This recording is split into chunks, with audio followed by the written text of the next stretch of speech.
Hello friends, स्वागत है आपका हमारे यूट्यूब चैनल RS संस्कृत में। आज हम आपके लिए एक नई चैप्टर की प्रश्नोत्तरी लेके आए हैं। सबसे भर्तहरि है ना, भर्तहरि जिन्होंने नीति शतक नामक ग्रंथ लिखा है। इन्होंने 3 ग्रंथ लिखे हैं। शतक इसको शतकत्रय के नाम से जाना जाता है।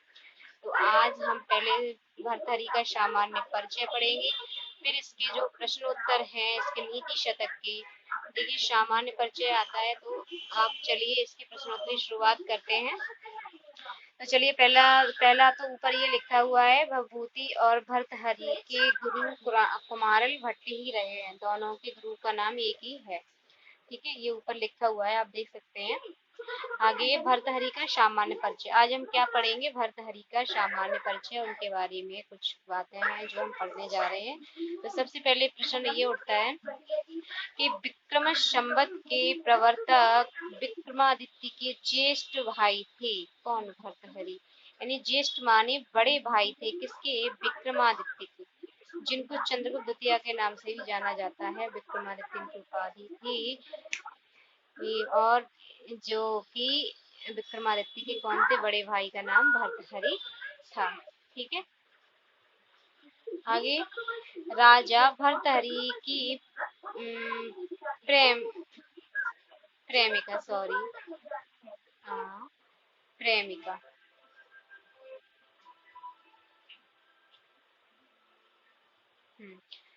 पत्नी मानी जाती है, तो ये पिंगला थी। भर्तहरि की रचना, तो देखिए भर्तहरि की 3 रचनाएं हैं। 3 रचनाएं श्रृंगार शतक, वैराग्य शतक, है ना, नीति शतक, जिनको शतक त्रयी के नाम से जाना जाता है। ठीक है, ये सारी मुक्तक काव्य के अंतर्गत आती है। किसके अंतर्गत आती है? मुक्तक काव्य के अंतर्गत। मुक्तक काव्य के अंतर्गत आती है ना। मुक्तक काव्य के अंतर्गत इन रचनाओं को गिना जाता है। एक बात यहाँ पे आती है कि वो तो इनकी एक और रचना है वाक्पदियम, है ना। ये व्याकरण से संबंधित ग्रंथ है, दर्शन का ग्रंथ है। तो इनकी एक रचना वाक्पदियम भी है और ये पूछी जाती है। लेकिन कभी कभी जैसे नीति शतक से कभी श्रुति उठा के पूछ लेते हैं, कभी नीति शतक से श्रुति उठा के पूछ ली। और फिर पता है, जैसे नीति शतक से कोई श्रुति दे दी, क्या दे दी? कोई श्रुति दे दी, श्रुति उठा के, है ना। तो सूक्ति दे दी उठा के और पूछ लिया कि ये किस विधा के अंतर्गत ये सूक्ति आती है। तो वहाँ पे नाटक भी रहेगा, है ना, मुक्तक काव्य, खंड काव्य, काफी यानी 4 ऑप्शन रहेंगे। तो 4 में एक मुक्तक काव्य भी होगा। तो आपको पता रहना चाहिए कि ये नीति शतक किसके अंतर्गत आता है, किस विधा के अंतर्गत आता है। तो ये नीति शतक के अंतर्गत आता है, सॉरी, मुक्तक काव्य के अंतर्गत आता है। जैसे कि आप जानते होंगे जो मेघदूत है वो खंड काव्य, गीति काव्य के अंतर्गत आता है मेघदूत, है ना। किसके अंतर्गत आता है? खंड काव्य के अंतर्गत आता है। और खंड काव्य के अंतर्गत भी आता है, गीति काव्य भी उसको कहते हैं। तो माना कि जैसे मेघदूत से कोई सूक्ति उठा के दे दी, ठीक है। और आजकल जो टफ क्वेश्चन आ रहे हैं, तो हमें ये तो पता है ये मेघदूत की, लेकिन कभी कभी हम ये भूल जाते हैं कि ये मेघदूत किस विधा के अंतर्गत आता है। तो एग्जामिनर जो पेपर बनाते हैं वो कर देते हैं कि ये जैसे कि ये ग्रंथ का नाम ना देके विधा दे देंगे। ठीक है, तो आप इस तरह से उनको याद कर सकते हैं कि ये मुक्तक काव्य के अंतर्गत आता है। आगे देखिए, जो भर्तहरि के पिता का नाम गंधर्व सेन था, माता का नाम पता नहीं है। नीति शतक में श्लोकों की संख्या 111 है।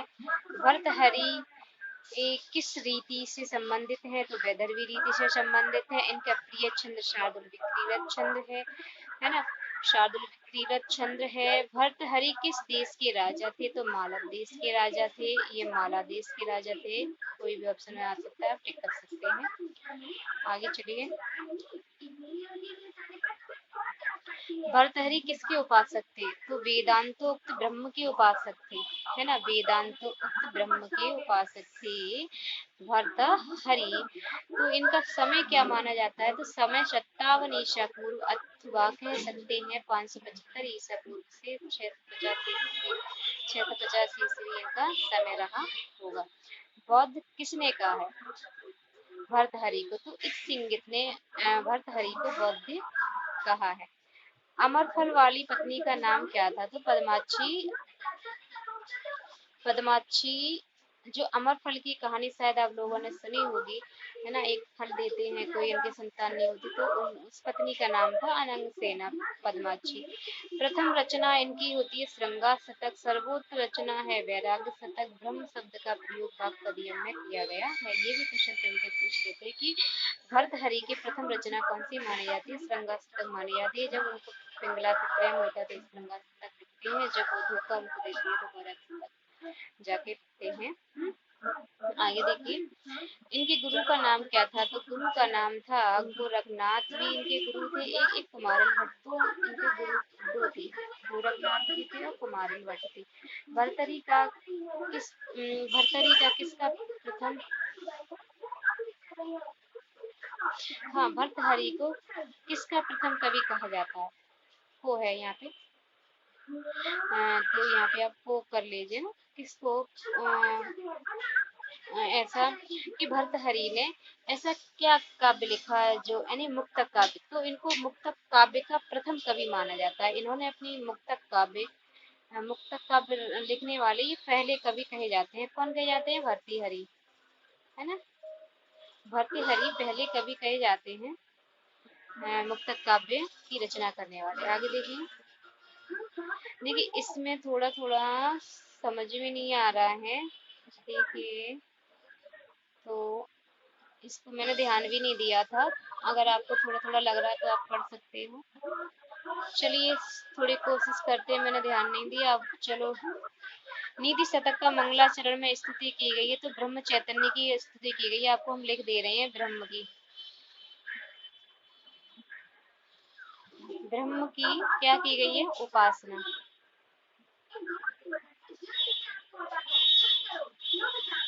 स्तुति,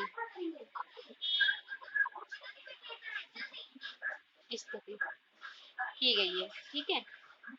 तो इसमें मंगलाचरण पहला आता है, दिक्कालाद्यन वच्छिन्ना अनंत चिन्ह मात्र मूर्त है ना, जो कि अनुष्टुप छंद में लिखा हुआ है। स्वभाव उक्ति अलंकार है, जिसमें ब्रह्म का स्वभाव स्वरूप इसलिए प्रयोग किया गया है, उनके स्वभाव को। लवेत सिक्तासु तैलम अपि, है ना, यतनहा पीडियन। यह सिक्ता किसके लिए आया? तो बालू के लिए आया है। व्यालम वालम मृणाल तंत्र विरसो, वहाँ व्यालम का अर्थ क्या है? दुष्ट गज। देखिए दुष्ट गज लिखे आएगा, क्या लिखे आएगा? दुष्ट गज, ठीक है, दुष्ट गज।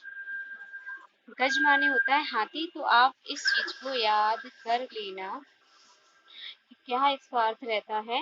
हाथी भी लिखा होगा और आप हाथी टिक करके आ सकते हैं, तो इसलिए यहाँ पे कंफ्यूज करने के लिए हाथी वर्ड भी दिया रहेगा। आगे देखिए, आगे आगे नहीं गणयति, नहीं गणयति क्षुद्रो जंतु परिग्रह फलगुताम। फलगुताम का अर्थ क्या है? निस्सार, तुच्छता, है ना, अपसारता। तो वो तुच्छता, उसके लिए तुच्छ प्राणी के लिए इस तरह का वर्ड यूज किया गया है। नीता यस्य, ये कलर अच्छा नहीं लग रहा, रेड, चलो येलो कलर यूज करते हैं।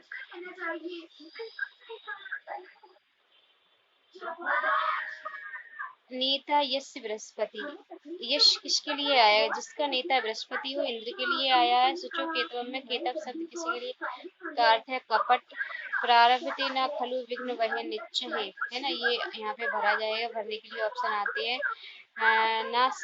नास्ति उद्यम शमो बंधु, ये भी भरने के लिए, कभी कभी बंधु शब्द भरने के लिए आता है, इसमें पंक्ति देती है और सारा भरने के। और आगे चलिए, विभूषणम मौन पंडितानाम। तो ये भी पंक्तियां भरने के लिए आती हैं। विभूषणम मौन पंडितानाम। धन की गतियां तीन बताई गई हैं। दानम भोगो नास्त्रयो गति हो। भर्तहरि के अनुसार सभी गुण आश्रय लेते हैं कांचन में, यानी धन में। सर्वे गुणा कांचनम आश्रयंती। इस तरह से नीति शतक का मंगलाचरण कैसा है? नमस्कारात्मक। सदा रहने वाला आभूषण कौन सा होता है? वाणी रूपर आभूषण। सदा बाग भूषणम भूषणम। इस तरह से पंक्ति आती है। हाँ, ये लिखी हुई है, बाग भूषणम भूषणम। इस तरह से ये आती है पंक्ति। तो आगे आप देखो, हाँ इसमें तो तभी ठीक थोड़ा दिखाई दे रहा है। चलिए शुरुआत करते हैं। ये सूक्तियां हैं। सत संगति कथय किम न करोति पुंसाम। और ये भी आगे वया तेजसा हेतु नः, यानी कि जो तेजस्वी होते हैं उनकी आयु नहीं देखी जाती। बारंग नीव नृपनीति अनेक रूपः। जो बारंग नीव माने जो वैश्य नृप नीति यानी राजाओं की नीति भी अनेक रूपों वाली होती है। इस तरह से शीलम परम भूषणम। शील ही परम भूषण है, सबसे अच्छा आभूषण माना गया है। विवेक भ्रष्टानाम भवति विनिपाता शतमुख। जिनका विवेक बुद्धि नष्ट हो जाती है, भ्रष्ट हो जाती है, उनका सैकड़ों प्रकार से पतन होता है। इस तरह से यहाँ भी ये कहा गया है। ठीक है जी। आगे सर्व विदा समाजे अपंडितानाम मौनम विभूषणम।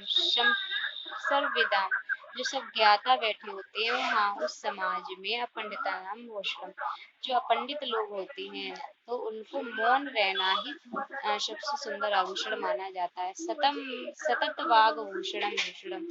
जो निरंतर अच्छा रहता है वो वाग भूषणम, वाणी रूपी ही आभूषण बताया गया है। यानी कि रहने वाला हमेशा। विद्या बंधु जनो विदेश गमने, है ना, विदेशों में विद्या ही बंधु है। आगे विद्या राजसु पूज्यते। विद्या के द्वारा ही राज्य पूजे जाते हैं। क्षय मैत्री कर सज्जनाना।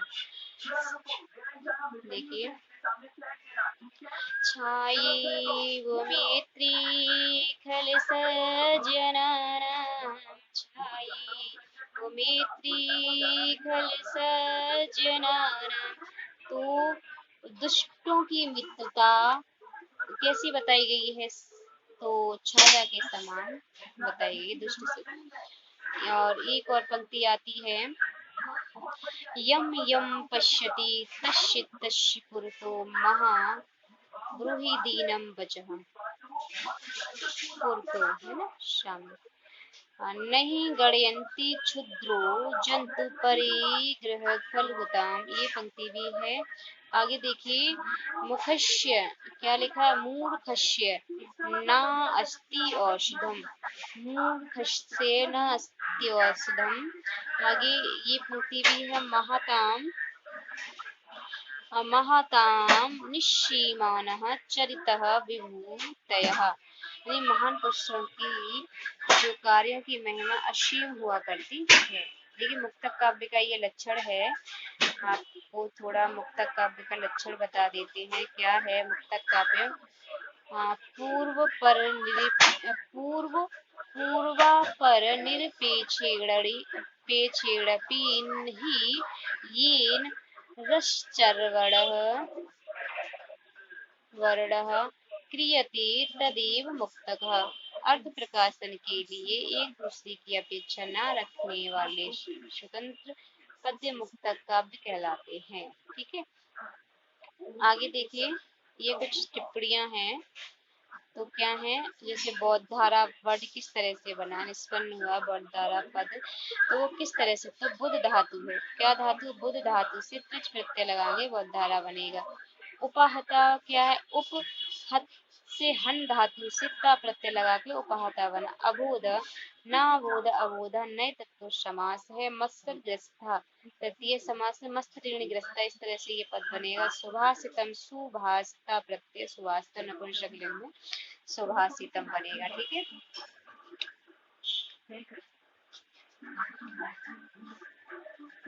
भर्तहरि ने अपने श्लोकों में वर्णन नहीं किया है, तो युद्ध का वर्णन नहीं किया। नीति शतक में वर्णन है। नीति शतक में कितनी पद्धतियां? 11 पद्धतियां, मंगलाचरण सहित 11 पद्धतियां हैं। ओके, आगे चलिए। यशास्ति वित्तम शनः कुलीनः सह पंडिता सह श्रुतवान गुणज्ञ। छंद कौन सा है? तो उपजाति छंद है। ठीक है, उपजाति छंद है। और उपजाति छंद मिश्रण होता है दोनों का। किसका? इंद्रवज्रा का और प्लस उपींद्र वज्रा का, दोनों का ही। और इसमें 11 इसमें भी होती हैं, 11 अक्षर इसमें भी होते हैं, 11 इसमें भी होते हैं। ठीक है, तो इन दोनों का मिश्रण ही क्या है? ये छंद रहता है। कौन सा? उपजाति छंद। कभी कभी पूछ लेते हैं, बता देना। आगे, विवेक भ्रष्ट लोगों का अनेक प्रकार से क्या हो जाता है? पतन हो जाता है। ब्रह्मापि नरम न रंजयंती। ठीक है, मूर्ख के लिए क्या गया है कि जो मूर्ख व्यक्ति होते हैं उनको ब्रह्मापि, उस नर को, रंजिती माने प्रसन्न कर सकते हैं, ब्रह्मा भी नहीं प्रसन्न कर सकते। ठीक है, तो अज्ञा सुकुमाराध्या शुकतरमाराध्यता विशेषज्ञ। क्या अर्थ क्या है अज्ञानी के लिए? ये क्या गया है? अज्ञा सुकुमाराध्या, जो अज्ञानी होते हैं उनको सुखपूर्वक उनको समझाया जा सकता है, सुख तरह और भी अच्छी तरह से जो विशेषज्ञ उनको समझाया जा सकता है ना। आगे चलिए। चलिए, इतना ही था। आई होप आपको ये वीडियो अच्छी लगी हो, आपको ये प्रश्नोत्तरी और इसके थोड़े और क्वेश्चन है वो मैंने बनाए हैं, तो आपको फिर इसके लिए। तो चलिए friends, okay, bye bye. Okay, नमो नमः फ्रेंड्स।